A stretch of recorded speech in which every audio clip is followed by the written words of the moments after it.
aitah for having a crush on my ex-best friend's ex-boyfriend. People always say you can't control who you fall for, but they never tell you what happens when you fall for the one person you're never supposed to want. When I first met Evan, he wasn't mine to like. He belonged to Tessa, my best friend since middle school. The girl who used to braid my hair in class, who swore would be sisters for life. We were inseparable until he came along. Evan wasn't like the other guys in our town, the ones who talked big but had small dreams. He was quiet, observant, always reading something, and when he looked at you, it felt like he actually saw you. I understood why Tessa fell so hard, and for a while I thought they were perfect. I watched them laugh, kiss, fight, and make up again. I told myself I was happy for her, but deep down, something twisted inside me every time I saw them together. I ignored it. I buried it under loyalty, friendship, and guilt. Then everything fell apart. One night, Tessa called me crying. Evan had broken up with her.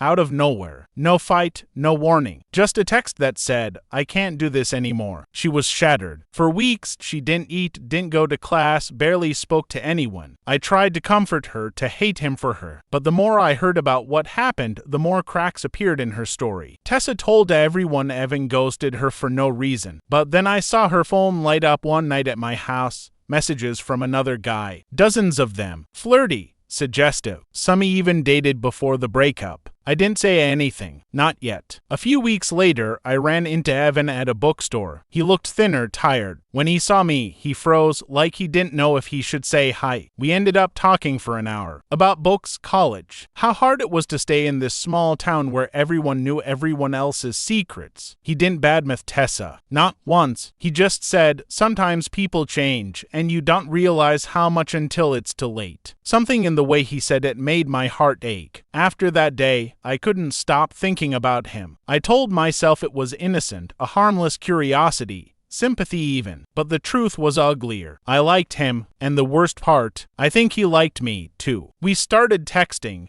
Cautiously at first. Just jokes, memes, random thoughts. Then came late-night talks, confessions. The kind of messages you reread 100 times before bed. Every time I saw his name on my screen, I felt alive and guilty. Tessa started noticing. She'd say things like, "You've been distant lately," or "You always defend him." I laughed it off, but I could feel her suspicion growing. Then came the night it all exploded. We were at a party. Music, lights, too many people, and too many secrets. Tessa was drunk, loud, angry at everyone. She started talking about Evan, saying he'd cheated, saying he was trash. Something in me snapped. I told her she wasn't being honest, that she'd been texting someone else long before the breakup. The room went silent. She stared at me like I'd just stabbed her. Then she asked, her voice shaking, "Are you defending him or are you sleeping with him?" Everyone froze. I wanted to say no, but the look on my face betrayed me before my mouth could. Tessa laughed, the kind of laugh that sounds like it's trying not to cry. "Wow," she said. "You always wanted what I had, didn't you?" She left the party, blocked me everywhere that night, and by morning everyone knew. I didn't even do anything with Evan. Not yet. But in her eyes, it didn't matter. The betrayal wasn't physical, it was emotional. The next week, he showed up at my door. He said he was sorry for the drama, for putting me in the middle, for everything. But when I looked at him, all I could think about was how wrong it all felt. Even though my heart was screaming the opposite. We sat there in silence until he whispered, "If this is a mistake, I don't care. I just want something real." And then he kissed me. It wasn't passionate or wild.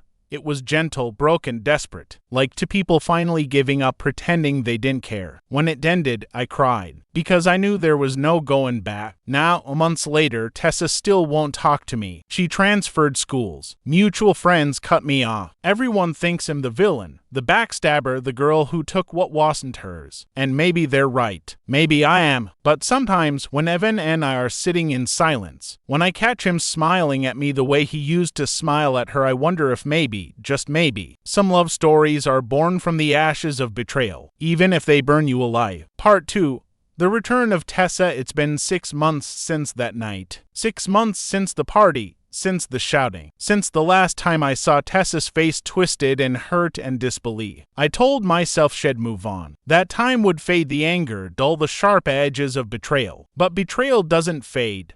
It lingers like smoke in the walls. You think you've aired it out, but every time you breathe, you can still taste it. Evan and we tried to be normal. We dated quietly, almost secretly. We didn't post photos, didn't go to the same places we used to with her. Every time we laughed, there was a shadow in the corner of the room, her name. Sometimes he'd hold me close, whisper that I made him feel human again, that I was the calm after years of chaos. But I couldn't shake the guilt, because somewhere deep down, I knew he still thought about her. Not in the way you love someone, but in the way you remember a wound. Then one day, she came back. It was late October, cold, gray, the kind of day that feels like something's ending. I was walking home from class when I saw her sitting outside the cafe across the street. Tessa. She looked different. Her hair shorter, darker, dressed in black. But it was her, the same sharp eyes, the same confidence that used to fill every room she entered. She waved, as if nothing had ever happened. For a moment, I just stood there frozen, every instinct screaming to walk away. But curiosity, that same poisonous thing that got me into this mess, pulled me across the street. Tessa, I said, barely above a whisper. She smiled, calm, almost kind. Hi, stranger. We sat. The silence between us was thick. I heard you're with him, she said finally, stirring her coffee. Evan. I swallowed. Yeah, I am. She nodded slowly. You know, I used to hate you. For months, I told everyone you were just waiting for me to slip up so you could have him. Her eyes lifted to mine. But I realized something. You didn't steal him. He was already halfway gone. I didn't know what to say. Then she leaned forward, voice soft but sharp like a blade. Do you know why he left me? My pulse quickened. He said you both just drifted. She laughed, cold, bitter. That's what he told you. Tessa, he left because I found out, she said flatly. Because I caught him cheating. Not with you. With someone else. My heart stopped. She leaned back, studying my face like she was enjoying every second of confusion. Her name was Kara. Some girl from his old job. He promised her everything.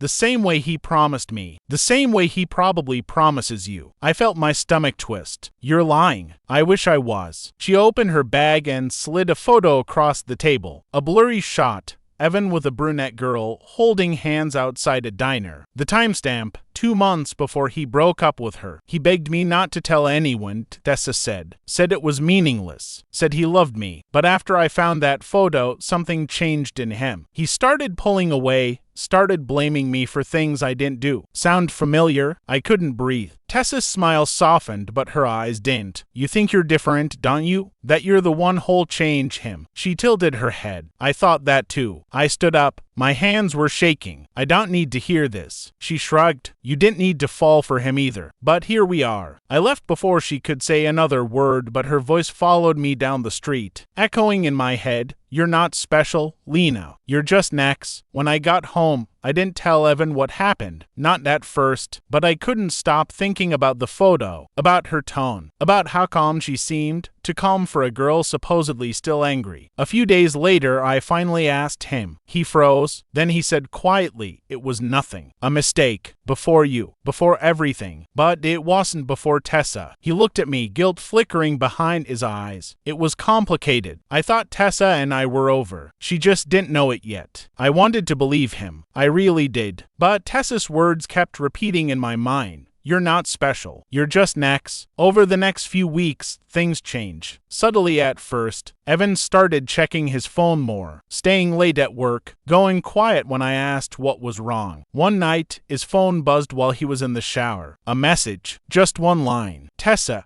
She doesn't know, does she? My blood went cold. When he came out, I confronted him, shaking, crying, furious. He swore nothing was happening, that Tessa was trying to get revenge, that she was obsessed, manipulative, desperate. And maybe she was. But maybe I was, too, desperate to believe him. I told him to leave. He didn't. He begged me not to give up, said he loved me, that he couldn't lose me too. I believed him. Until the next day. When I opened my phone, I had a new message. From Tessa. A photo, Evan. Her apartment. The same gray sweater had been wearing when he left my place that morning. Her caption was simple. Told you. I don't remember the rest of that day clearly. Just fragments. Tears, shouting, a door slamming. He tried to explain, to say it wasn't what it looked like, that she invited him to talk things out. But in the photo, his arm was around her, his face turned toward hers. Some things don't need explanations. By the time he left, the apartment was silent again, except for the sound of my own breathing. And as I sat there, surrounded by everything I'd risked for him,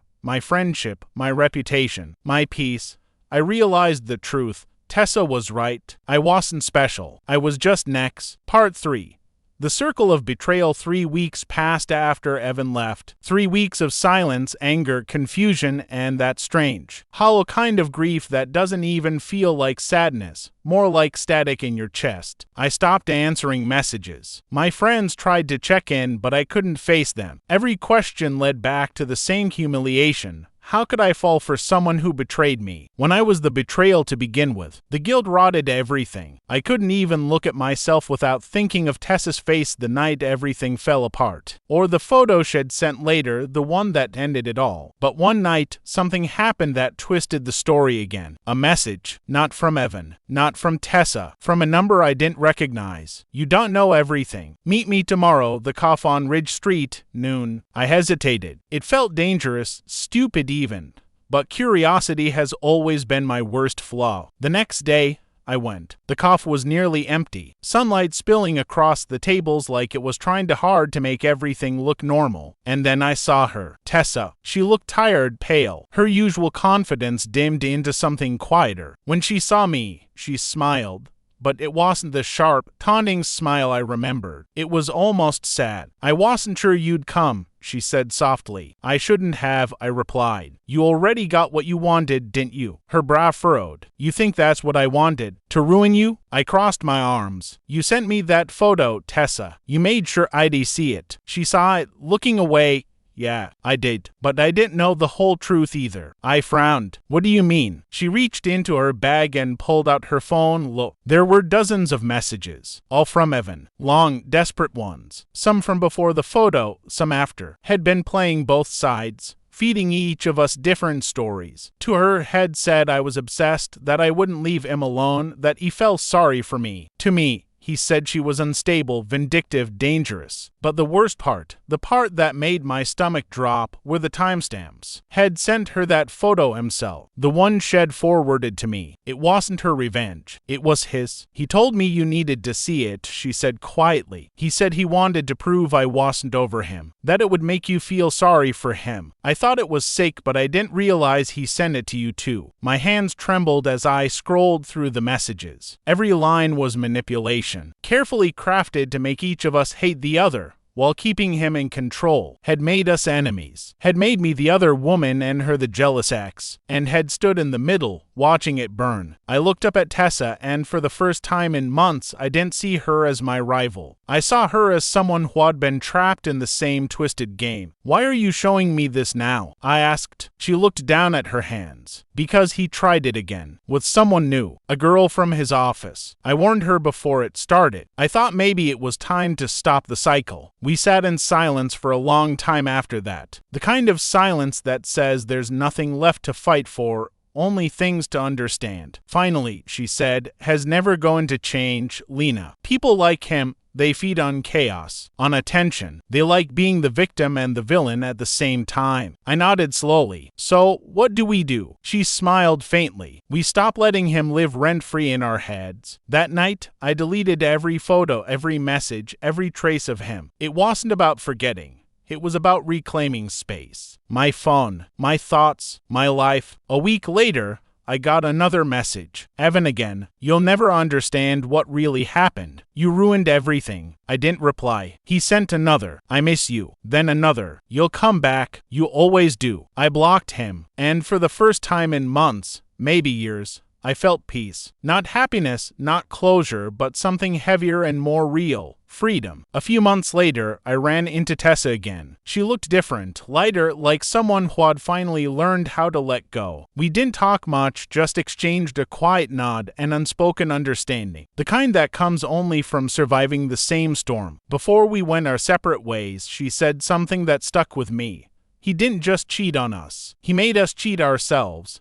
out of trust, out of friendship, out of self-respect. But the real betrayal isn't what he did. It's what we let him make us become. And she was right. Because in the end, it wasn't about him at all. It was about us, learning how to forgive ourselves for being human. For wanting love so badly we ignored the cracks in its foundation. For mistaking attention for affection. I used to think betrayal was a breaking point. Now I know it's a mirror. And when you finally have the courage to look into it, and see what you allowed, what you believed, what you lost, that's when you start to heal. And maybe someday, when someone asks me what happened with Evan and Tessa, I'll just say, we were 3 people trying to find love in a place built out of lies. Because the truth is, none of us were innocent. We were just necks.